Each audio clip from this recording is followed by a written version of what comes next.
Good evening, ladies and gentlemen, comrades and compatriots. Welcome to the ANC Connect, the African National Congress's podcast where nothing is off limits. We're going to be having discussions today reflecting on Workers' Day, or what is known internationally as May Day. My name is Karabo, Mohale, and I'm going to be your host for this evening. And I'm with none other than the Provincial Chairperson of COSATU in the Gauteng Province. Welcome, Comrade Amos, to the ANC Connect. No, thank you very much for inviting the Federation of Workers in our country, COSATU, to come and take part in the podcast. I think it is quite an important thing for us to appear here. Thank you so much for honoring us. And I want us to go straight into the conversation. I mean, you would know that South Africa is celebrating 30 years of democracy. I mean, we had our commemoration on the 27th of April. And of course, on the 1st of May, the president of COSATU led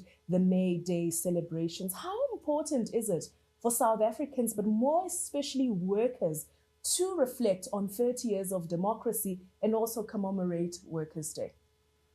Well, workers and the people of South Africa as a whole, if they were to reflect on 30 years of democracy, we can make mention of too many achievements that we have scored through the government of the African National Congress. From the side of workers, the labor law regime of our country favorable to workers. You might remember that before 1994, it was difficult to have a solid collective bargaining in our country.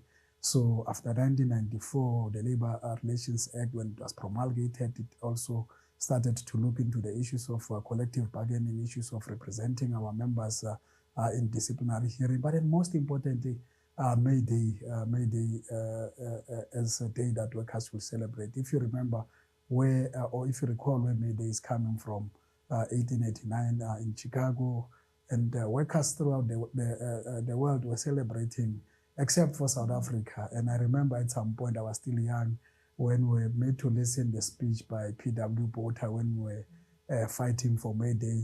Then P.W. Botha said, no, we can give you the first Friday of May, not May Day, the 1st of May as a Workers' Day.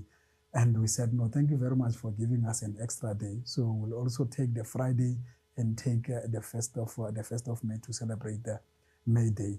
So if you look into progress, outside the workplace, I mean, in our people, the social spending of our government has been massive. Your social grant would have been cushioning most of the people who are unable to enter employment, our elderly, our children. So they've benefited from that.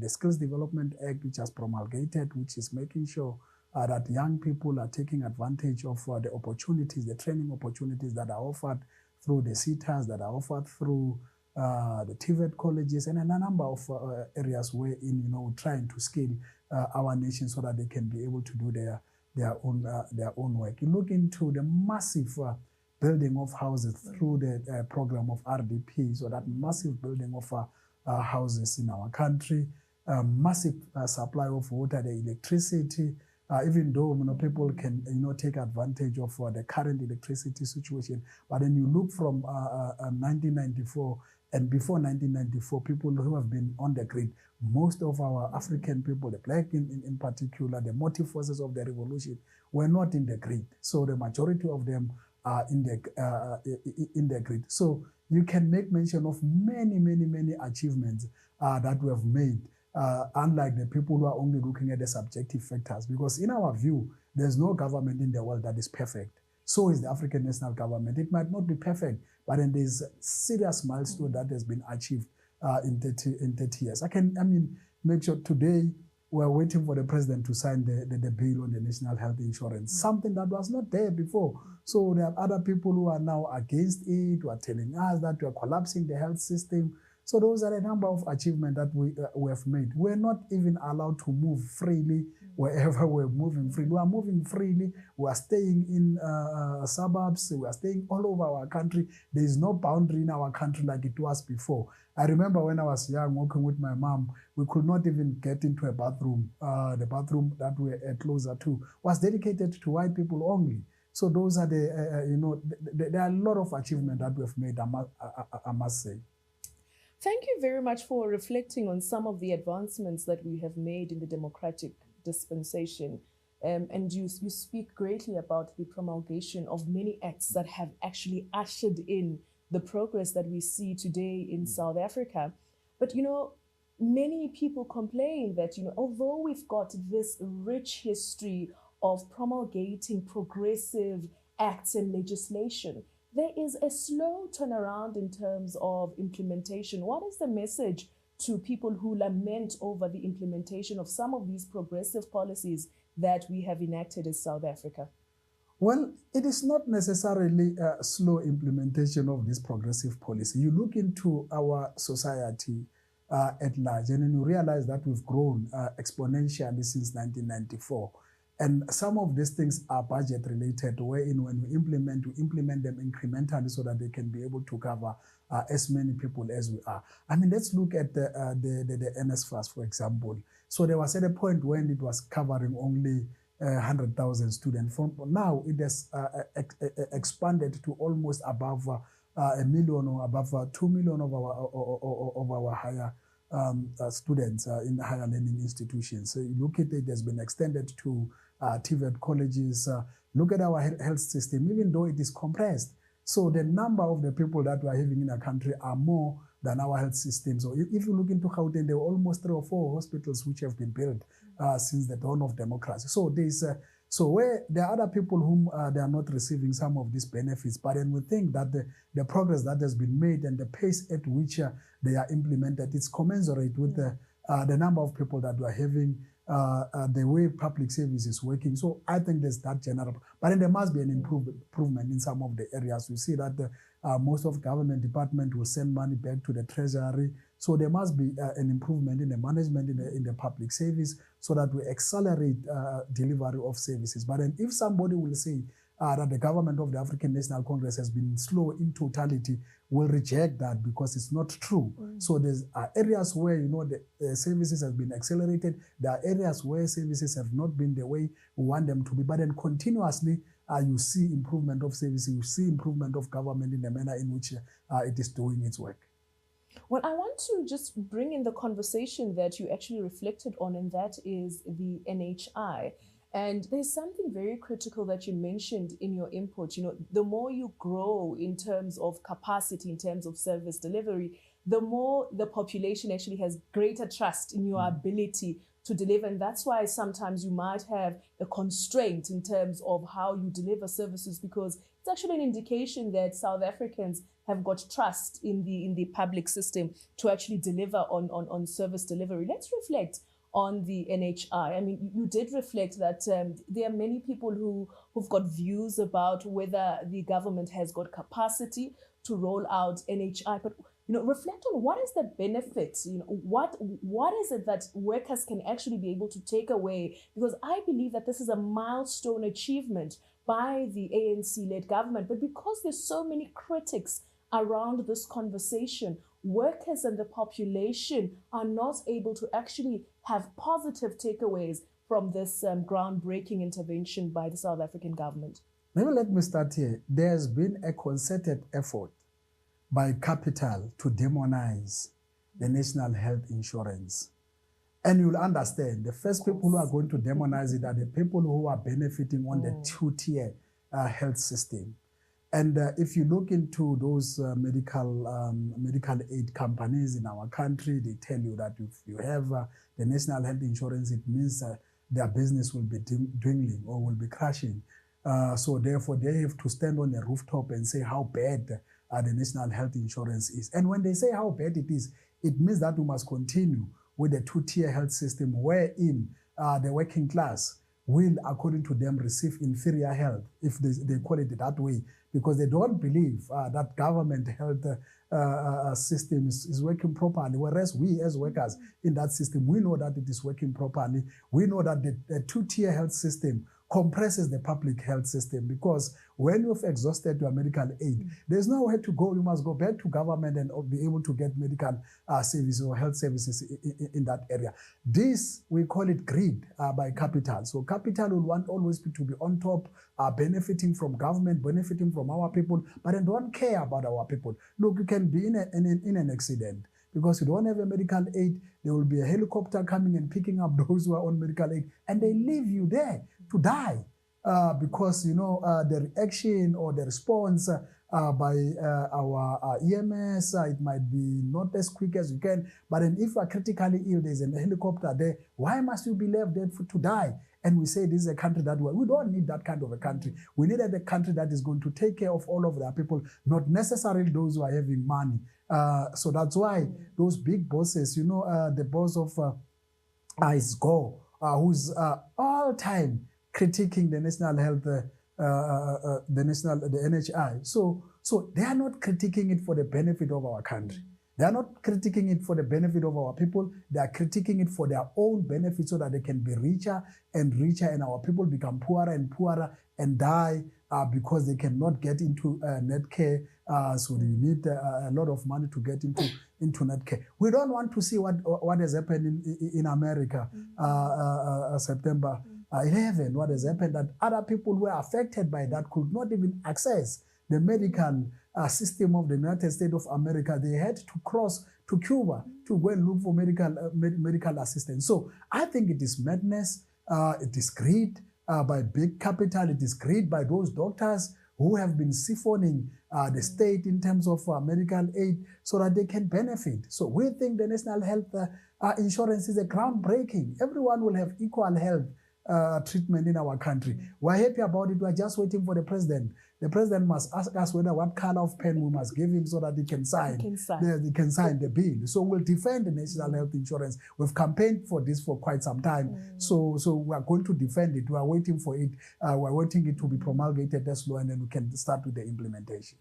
Thank you very much for that. I want us to reflect on the Tyler Commission. I mean, back in the 1990s, there was a commission that was established to speak around social security in particular, and also speak about what you are referring to, which is access to universal health care. And you have literally just told us now and listeners back at home why it is important for there to be universal health care. But there's also a discussion now that is continuing in the public domain about what they would call a BIG, or the basic income grant. And I want us to have a reflection on how all of these initiatives actually speak towards fighting against the scourge of poverty, unemployment, and inequality in South Africa. Because more often than not, because you look at policy in silos, you actually don't look at it as a collective effort to actually transform the lives of the marginalized. I mean, what is the position of COSATU on the basic income grant? Well, when I was young and I became a shop steward, there was this thing that, we need basic income grant in order to cushion our people from the current or from the economic challenges that we are facing. I think, the African National Congress has came with progressive laws and progressive acts in order to make sure that the majority of our people who are suffering are able to benefit from democracy, from what we have achieved, because they are the motive force of the revolution. We are a developmental state. A developmental state must be able to intervene in areas where our people are unable to get services. That's why you've got the BIG, which COSATU has campaigned for quite some time. So there's that debate. But then we think through TERS and through this amount that we are giving our people, the 350, it is a beginning of intervening into areas which any other government in the world has never intervened before. So we think as the Federation, we are moving towards a good direction, a direction that says we are the movement of the people. All the reason we're in power is for us to implement the tenets of the National Democratic Revolution through a developmental state that is able to intervene into the lives of our people. Absolutely. I couldn't agree with you more that actually, an effective social security system is actually what we need to go into the future. But like you would have said, there's a lot of opposition on this particular matter. And what interventions can we be able to put in place, to ensure that we cushion those that are currently, being faced by high rates of poverty, unemployment, and inequality. Apart from the BIG, I mean, you did reflect that there's a 350 Rand that is just a step in the right direction. You know, we're not there yet, but in the immediate, while we're going into the 7th administration, what is the call of COSATU? What are those interventions that we can, say to the 7th administration through the President Cyril Ramaphosa that, these are the areas that we think we can be able to consider to ensure that there is impetus in resolving the challenges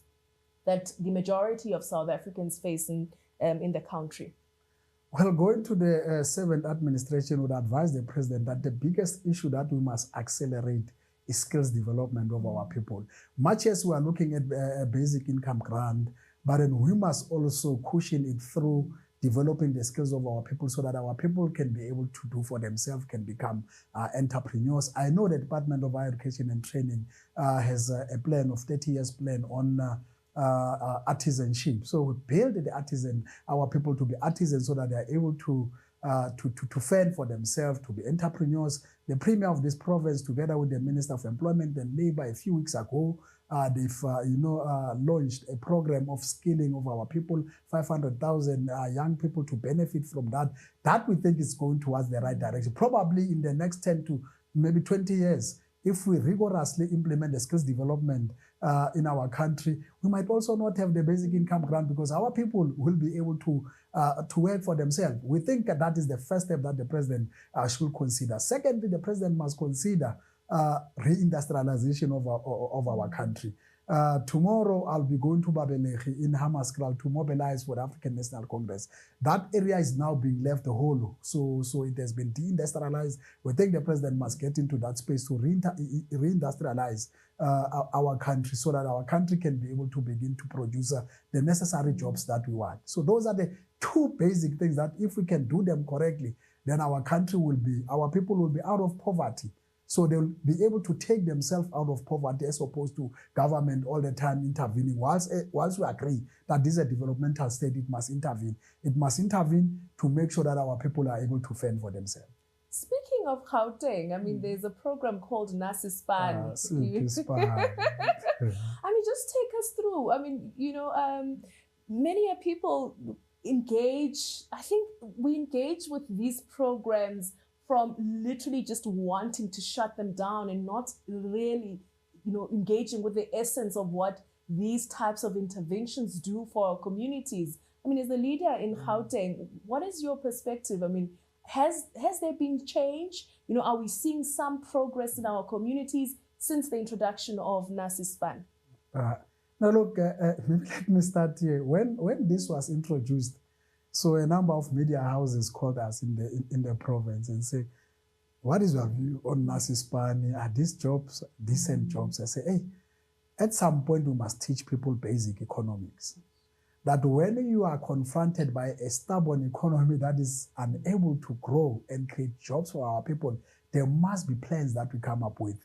And the Gauteng government came with Nasispan. Those jobs are not decent jobs in terms of a definition of a decent job, but then they are able to cushion you and our people to get into the workplace. There's a lot of progress. For the first time, 6,000 young people who never had a salary to show, who were unable to put a plate on the table, were able to put a plate on the table for themselves by providing services to government in terms of crime wardens, the green mambas who are cleaning our community, the extension of the contract of the teacher assistants. Hello, there's a general change. You can see the euphoria amongst the young people trying to get opportunities through Nasispan. We think that our government is going through a right direction. They wanted us to reject the Nasispan. And I said, I will be a full provincial chairperson or a leader of workers who will come and say, now that we are not bringing decent jobs, we are rejecting these jobs. We'll be a laughingstock of our people. Our people will reject us because they will say, you don't know what we want. We've been demanding jobs for quite some time. Gauteng has given us almost 139,000 jobs at a go. Just within 18 months, we do have these jobs. So we are accepting this, we're embracing them, we're waiting for the critics to come back to us and say, as they did. You've seen there was a program in ENCA where a few people have been complaining about this process. each and every program is going to have problems. We must be ready to deal with the problems or challenges when we're confronted. We're happy with the premier of our province. We're happy with the leadership of our province by introducing that. We think it can be a build-up towards making sure that we free our people from poverty. Those are some of the interventions that you are waiting for as workers. And I suppose it feeds into the strategy on the revitalization of the township economy, because I can imagine that, I mean, the more you have more people actively involved in one form of employment opportunity or the other, there opens up space, for the township economy to be revitalized. There's more income in the community that is able to circulate amongst the community members. And also it feeds back to your point around skills development. I mean, we need to start somewhere. I mean, skills development will not fall from the sky. And like you are saying, I mean, it's literally a step in the right direction. And as and when we carve our way into the future, we're then able to find and refine some of those critical areas that we believe are important for the economy. But I want us to go back to the discussion of industrialization. I mean, there has been a lot of talk that South Africa in the past 40 odd years has actually been deindustrializing. I mean, what would be the cause of such a trajectory, and what could be the interventions that we put in place to ensure that we go back to being an industrial country that is able to create jobs on a more faster pace? Well, investors are looking to enrich themselves.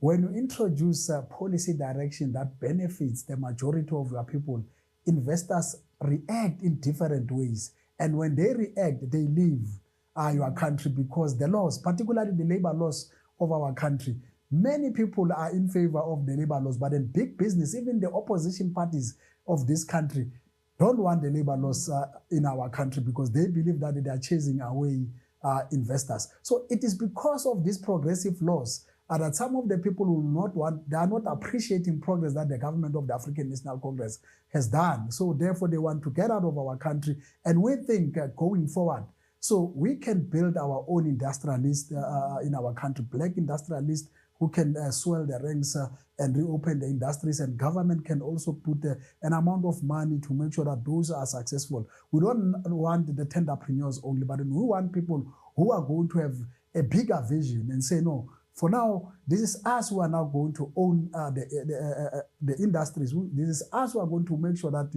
those industries are beneficial to our country. Of course, we need investment from external outside country. We just have to do so and continue the way the president is continuing to go and look for the investment. But the investors who must be able to appreciate our laws, who must be able to appreciate our uniqueness as society, our uniqueness as the country, as it relates to labor laws, so that we're able to build in those laws, we're able to make sure that our economy grow. We think it is possible. For example, in our country, I've made mention of black industrialists. Our people don't want to zoom into that space. And we think President Ramaphosa, through the 7th administration, this is something that it must be rigorously implemented. I've seen in the manifesto as part of the priorities. I think we are going towards a right direction. We need a mixture of that. We need our own people. We need investors to come, but investors who will appreciate who we are as the country. You're absolutely correct that, we need to have a collaborative effort. When you come into South Africa, understand the unique context of the country and what our priority areas are. But I want us to just, look into the conversation that has been contemporary in the country when it comes to raw materials. If you want to become industrial, people will say, you need to benefit in the entire value chain of raw commodities. And you find that, South Africa is very rich endowed in raw minerals, but more often than not, we don't beneficiate in South Africa. We take our raw materials to a different country. They're beneficiated there.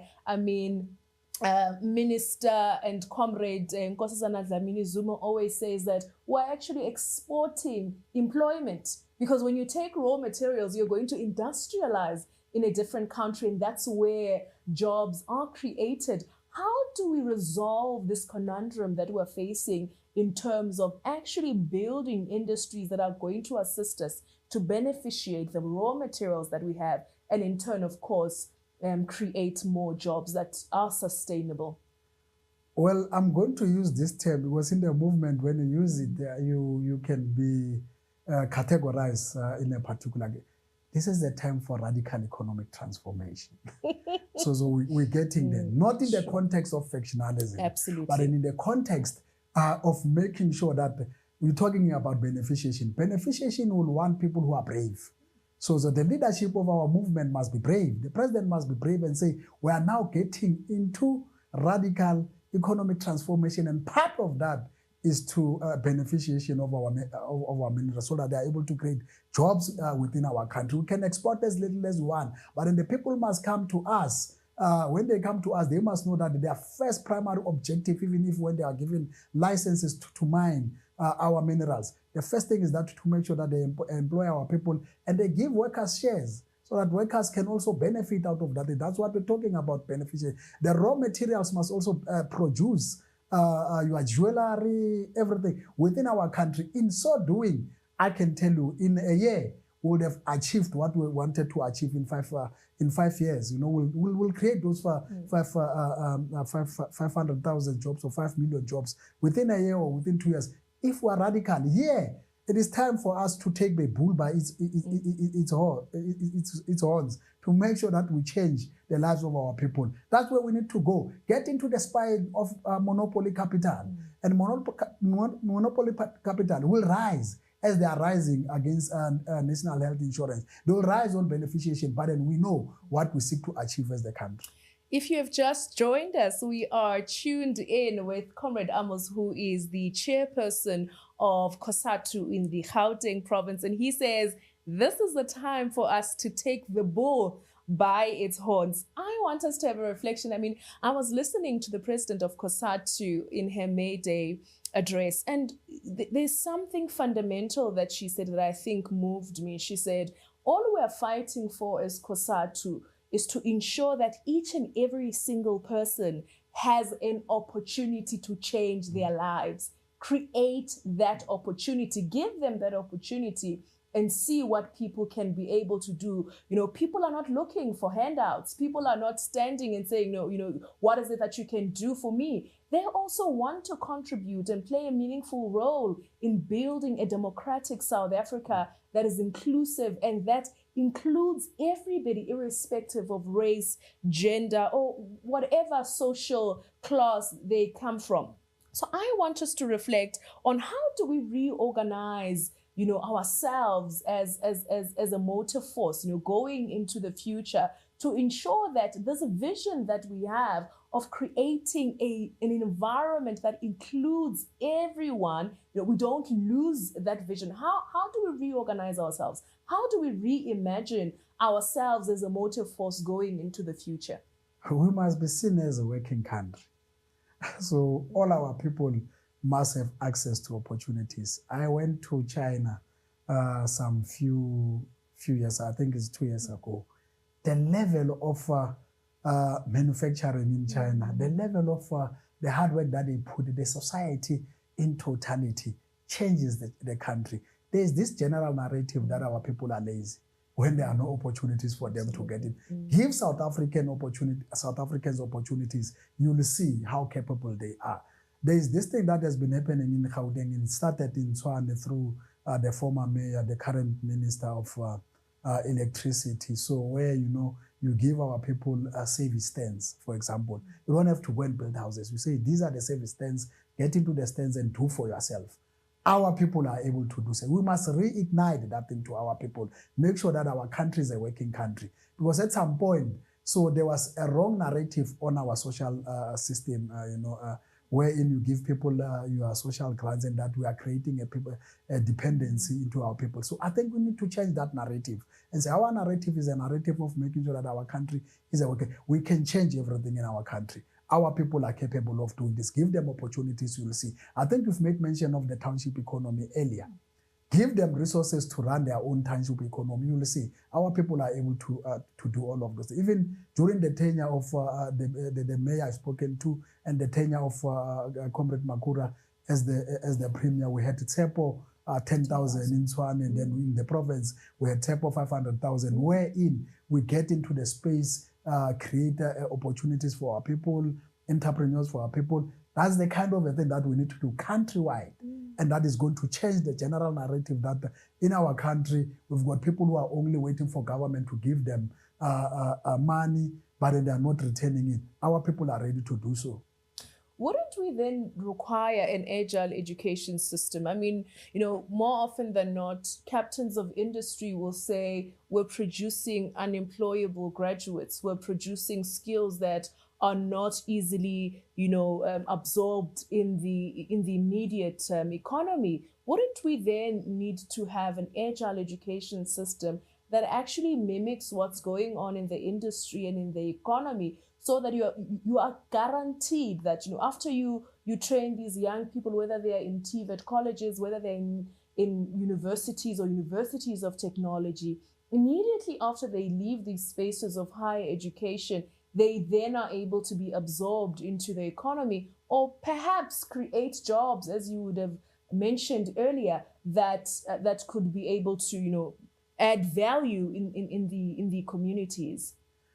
Well, the first thing that we need to do is not even get to the higher education sector, but to go to basic education, where we need to start from. We need to build a pilot from basic education. So indeed, we need an agile curriculum, an agile education system in our country that will also follow the economy. So this is where the economy is going. For example, I've made mention of artisans. So we set a year of artisans and a year of those things. So if we started from basic education, because we can't go to the level of apartheid education where they teach you how to draw a fish or whatever, or a grasshopper. No, we don't have to go there. We have to have an education system that will appreciate that from where you are, we're able to see an engineer, we're able to see a pilot, we're able to see somebody who's going to be better from there. Then our higher education system can graduate from that, but then you need to change the economy. I often go to what we call the world skills competition. The last time I was in France. So when you look into these countries, you look into China, the way it has modeled itself in terms of the economy, technology-wise, digital-wise. So that's the direction that we needed to go to. So look into our BRICS friends, countries who are member of BRICS. Look at them, the way they've navigated their economy. In fact, there was even one session where you were told that you cannot even look into one stream of jobs. So jobs can change. Over a period of 5 years, jobs can change. In fact, our people must be, always in learning. So you cannot want to be a teacher and have a qualification of a teacher. You must navigate yourself so that when opportunities are coming, when the economy is changing, the direction of the economy, we are able to go to that. I agree fully with you. We need an agile education system. I think this is one thing that going to the 7th administration, we must now redirect ourselves, our energy to say we need to have an agile education system that goes together with our economy, the economy where it is. I mean, you raise a very critical point around continuous professional development, that it's not enough that you graduated in 1990 and throughout your entire, career as a worker, you are not, engaged in continuous learning. How do we inculcate, this spirit of continuous professional development? Because sometimes, you'd want to encourage workers to engage in such continuous learning, but they would feel as though maybe it's a waste of time. Maybe you don't want them to be promoted because you want them to be in continuous professional development. How do we inculcate it? How do we ensure that workers understand that as much as you would have graduated from this or that other qualification, the economy is changing so rapidly that you require immediate skills that are there for you to improve in how you deliver your services in your immediate workspace? Well, I can tell you from where we are, the workplace is beginning to be young. So those who had a belief that when we try to take them to school, so that they're able to navigate properly in terms of the profession. Most of them are exiting the system. You've got young people who are now willing to get into the space and navigate them through different professions. And I think we're getting there. So this thing is going to be a gradual or an incremental implementation. Not that it's not happening. It is happening in our country, but not at the pace at which we want. So the more the workplace become younger, the more you'll be able to inculcate them continuous learning, reskilling all the time. The current situation that we are faced with the older workers, which we still need them into the workplace, by the way, we cannot, wish them away, is that it's just for us to reskill them in order for them to be able to run through what they've started and finish it, because our system was such that when you are a teacher forever. So now we need to change the system. You can't be a teacher forever. Make way for others in terms of looking into other professions. I like the teachers in the science space and technology state. They navigate themselves. Most of them become scientists. So that's what we really need. But then with the changing workplace, I think what we're asking will be possible. And I think our country should go towards that particular direction. And I think I really must commend COSATU, because now you've got COSATU Young Workers that actually responds to the immediate challenges that young people face in the workplace. How important is such a body for the inclusion of young people in the mass democratic movement? Well, it is quite important. It is quite important to include them. So they come from a university education or higher education, and they come into the system. And if they come into the system, if you want to continuously build the national democratic revolution, and our people should understand, that's where you need to start from. They come from SASCO, they come from PYA. When they get into the workplace, they must find a transformative trade union movement so that it is able to take them through the process, for them to understand that it is not only in the workplace. When you are a worker, you become a worker, and then you become an activist even in society, because what is happening in society affects you as a worker. So it is quite an important intervention for young workers in our country to appreciate where our country is, to appreciate where the African National Congress is coming from, to appreciate where the alliance is coming from, in order for us to be able to say, as and when we go, then we know that we do have a workforce that appreciates where we are coming and will take the baton and move with the baton to the next level. Speaking about the alliance, I mean, you get a lot of criticism as COSATU, because people see you as in bed with the ANC-led government, and perhaps even dare to accuse you of not really being a vanguard of the working class because you're in alliance with the ANC. What do you say to rebut such sentiments that are coming from those that are in opposition? Well, it has came over and over again. All what I tell people from my side and the perspective of, so look at what we have done, achieved as COSATU. The African National Congress is our army, but then we are not the labor desk of the African National Congress, where we have to critique the African National Congress. We critique the African National Congress. We critique gear. We critique a number of policy intervention of the African National.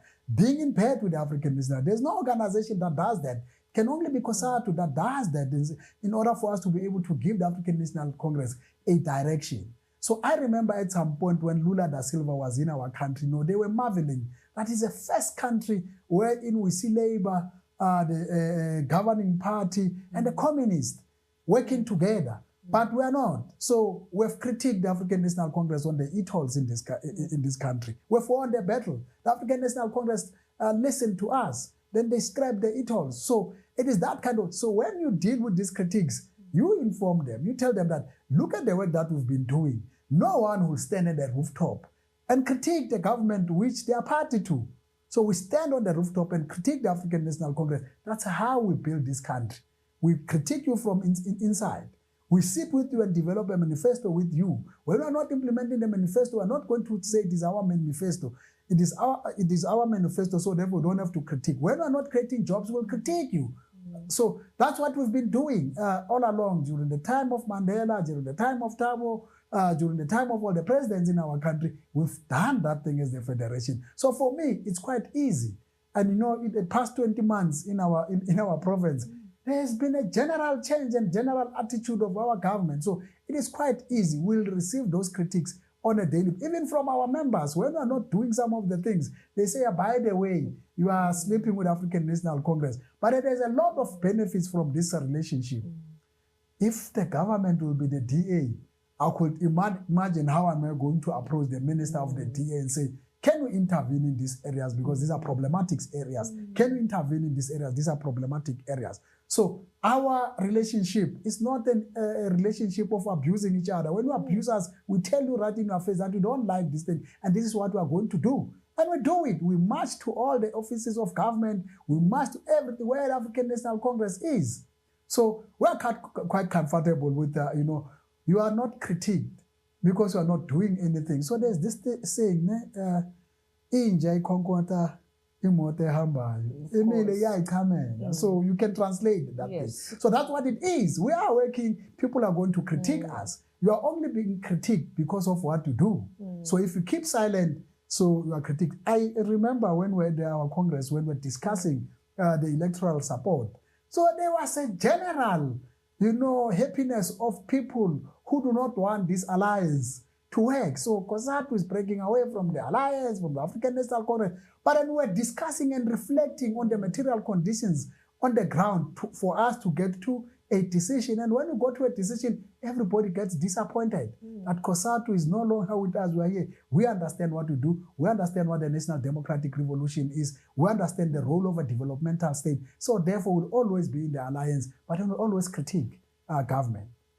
We're in discussions at the current moment as the African National Congress and, of course, with Alliance about renewal, and you're speaking quite passionately about the role of COSATU actually in the alliance and how it becomes that source of ensuring that you hold the ANC government to account and ensure that when promises that have been made are not delivered, you are able to easily, whether you're calling the president, whether you're calling the premier, in your case in Gauteng, to say, look, these are the commitments that we've made to South Africans. How far are we? What are the bottlenecks? So when we're reflecting about renewal, what does that look like? When a person says you are speaking about renewal, after we have renewed, and we do understand that renewal is not a destination, that renewal is a process that we are consistently going to be in. Even at the point where we're not saying we're renewing, we're still going to be in a process of renewal.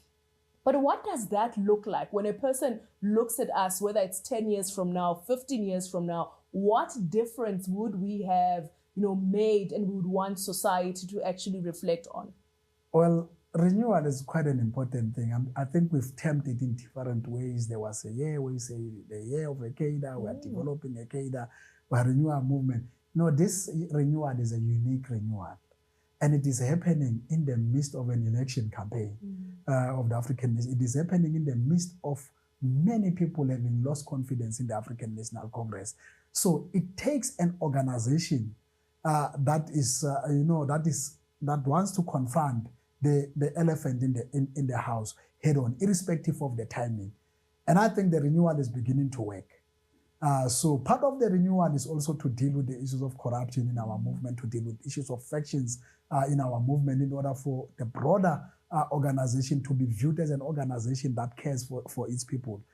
And I mean, you can see arrests now happening within renewal. Facing an election, somebody is to be arrested to cleanse the African Nation. In the coming 10 years, you might not see it now. You might see and say the weaknesses of President Ramaphosa and the NEC and everything else. But in the coming 10 years, if we keep the way we are doing, the African National Congress will be better and our country will be better. We'll get rid of those who are within the movement, not for the people, but then for themselves.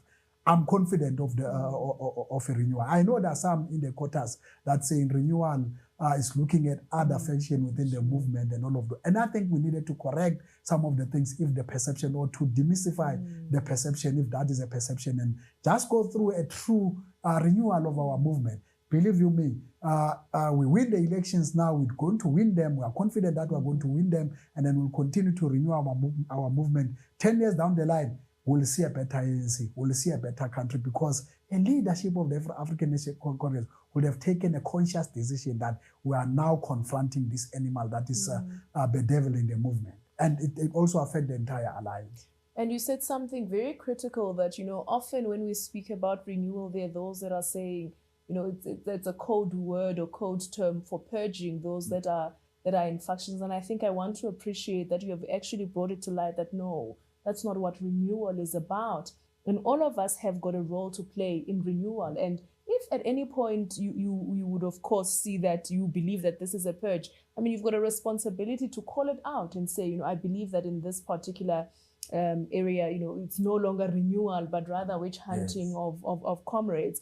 But as we end the end of our conversation, I want us to reflect on 40 years. Next year is going to be 4 decades of the Congress of South African Trade Unions. What is it that we can look forward to? I mean, some of those milestones that you look back and say, this is what we have achieved as a federation. Well, I think it has been an exciting 40 years of our federation. Started in the middle of an apartheid regime and manifested itself within the Congress movement in order to fight the evil system of apartheid and achieving all of those things.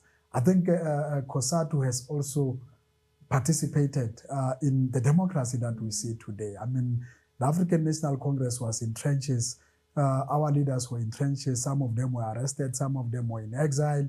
And those who were left behind said, no, with the workers, because the workers are the most organized within the working class broadly.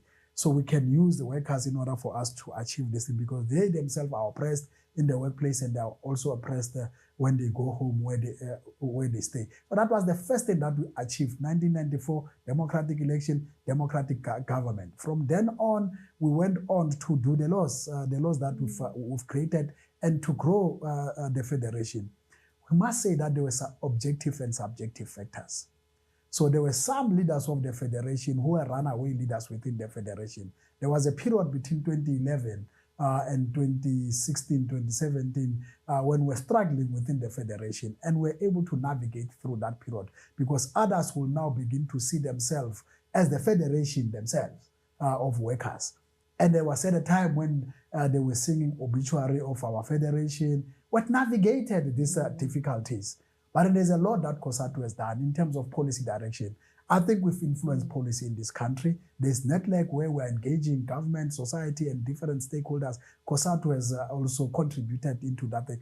And I tell you the policy direction that we've given to our government. I mean, the Minister of Electricity is implementing the core of COSATU ESCOM compact when it's dealing with this thing. We're excited about that thing. Even if it is not pronounced that this is COSATU that has pushed for this thing. During COVID-19, we've been implementing the tariffs and those interventions that we came up with. This is COSATU that is being at the forefront of this thing. Last year, or is this early this year, when the Minister of Finance was presenting his budget, he presented one thing that one is excited about, that we fought about last year, and said, no, look, in order for us to cushion our economy and grow our economy, we need to go into the foreign forex or currency reserves and make sure that we cushion our economy. Silently so, I had the minister announcing 120 billion that is going to be taken from that particular space. So there's a lot of work that COSATU has been doing, even if there are subjective factors, but those subjective factors are not equal to the objective factors that we can see there. For example, there was a policy nightmare on the e-toll. COSATU stood up and said, this is what we're going to do. We don't want to, this thing, it's a nightmare for our people. That thing has been, it's no longer a policy of our government. I was even excited to see the Minister of Transport, whom the predecessors initiated this policy, was excited, like he's celebrating that we've won an election. And if not, we don't won an election. So there's a lot of things that COSATU has done. I mean, we're talking about young workers. We've now come with young workers. We do have gender structures within the federation. It's so tough. You look at the proliferation of trade unions in our country and proliferation of federations in our country. If it was not for COSATU, all of those were not going to be there. In fact, they are riding on our achievement, and they then critique us when they've gotten into the space that we've created for them through our relationship with the government of the day, the African National Congress. So I can I can speak over and over. The national health insurance. I was a young shop steward at Nehau at that point in time when Comrade Tebogo Padu began to take us through the national health insurance. Then we learned it, we understood it, and we knew what it was going to achieve. Look at today. We're just waiting for a pen to sign. So there's a lot of things that we've achieved as the Federation of Workers. We are now dealing with the, special economic, issues that we are dealing with. COSATU has been at the forefront of that. We need our people to be closer to the economy, to be closer where they're working. Look at what is happening in our province. You can go to Olive and Wood, Bosch, closer to where people are working. You can go to Deep Sloot, closer to where people are working. Areas which have been created as COSATU has come. There's a lot of things that we can talk about this federation, but not taking away that people will always criticize you because you are doing something. When you are not doing something, they wait for you to pronounce. When you are not pronouncing, they critique you. We are used to it. We are used to what we have achieved in our country as the federation. But also maybe just to congratulate you, I mean, having the very first woman president, that was a milestone and a half achieved by COSATU, but also a representation that you actually take women issues serious and you take the question of representation very seriously. And really do hope that, going into the future, we can see more of younger Zingiswa Losis, ascending the echelons of COSATU and leading and becoming a face and force of change. And I just wanted you to just reflect on the gender struggle within COSATU and the strides that you have made as a federation. Well, we've made a lot of strides on gender. For the first time after our Congress, gender was now regarded as a constitutional structure of the federation, having to operate on its own. In my province, I've got a provincial secretary who is a female. For the first time in the history of COSATU in our province. And you can go to many provinces, you can go even to many of our affiliates. Safe to indicate to you that you did not even know that at some point Nehau had a female president in the name of Nolitando Mayendesbi. I was the president of Nehau at that point in time. So it started a long time ago, but then it was gradually implemented, and now we can now bear the fruits of, enjoy the fruits of the work that we've been doing with the Zingiswa Losi. We are looking at the young workers that are coming, female young workers who are going to take leadership of the federation. We're excited about that part, but it is not grinding the way we want it to grind. We want it to grind faster so that we can have them proliferating the structures of the federation, taking clearly that in the CEC, there are women leaders, there are other presidents of other affiliates are women, so the decisions that we are taking at the CEC influenced by women. So it is quite a lot of work that we've been doing on gender, but then more needs still to be done in the space of gender. Reflecting on more still needs to be done. We're going into the 7th administration, and of course the message is always more still needs to be done.